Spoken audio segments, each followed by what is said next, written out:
Hi guys! Today ay magluluto ako ng tinola. Medyo malamig na kasi dito sa Guernsey kasi nag-start na maging autumn o fall. So nag-start na siya talagang lumamig kaya parang masarap humigop ng sabaw ngayon.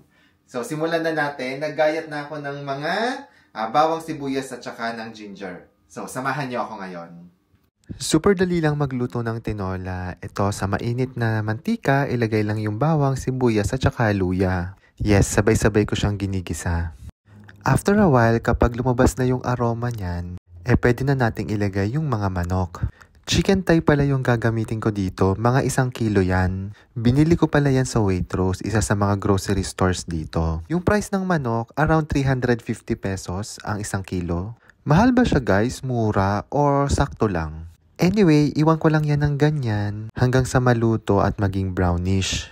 Nung medyo brown na siya, binaligtad ko na siya para yung kabilang side naman yung maluto. After a while, ayan, nilagyan ko naman siya ng mainit na tubig. Mga 1 litro siguro to.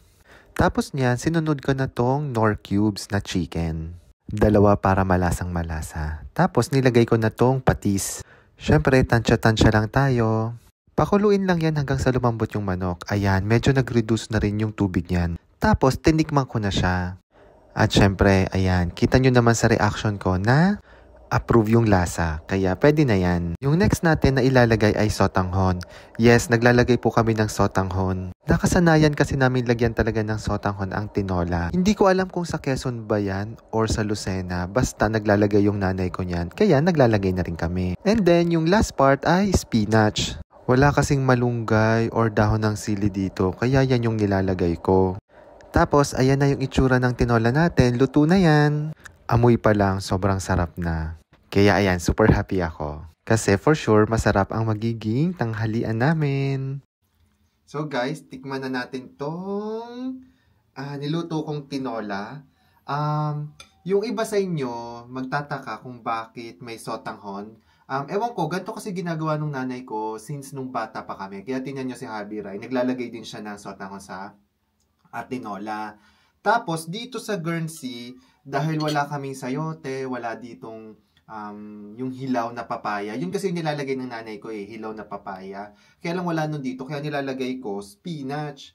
Ano po ba yung mga pwedeng mga gulay na ilagay sa tinola bukod sa spinach? Kung walang sayote at saka hilaw na papaya. Comment nga po ninyo para next time na magluto ko, gagawin ko yung yung suggestion ninyo. So ngayon, tikman na po natin ang niluto kong tinola. Sabi niyo, masarap kasi luto ko. Char. Sarap siya. Pero parang mas masarap to kung merong hilaw na papaya. Yun talaga yung favorite ko dito. Yung pinakamasarap na naluto ng tinola na tikman ko, yung luto ni Mama dun sa farm namin. Kasi, yung manok na ginamit na doon, yung Tagalog, yung native na manok, tapos yung papaya freshly picked doon sa papayahan. May papaya kasi nung malapit sa amin. Yun yung pinakamasarap na tinolang na tikman ko. Masarap siya, pero hinahanap-hanap ko yung papaya. Kasi parang may tamis yung papaya ng konti. Anyway, ito po yung lunch ko ngayon. So, maraming salamat po sa pagsama sa akin sa vlog. And syempre, huwag kalilimutan, pag kumakain, laging may kasamang Habibis. Kalamansi, green tea po yung pinartner ko ngayon. So, ayun po. Thank you po. Until next vlog. Bye-bye!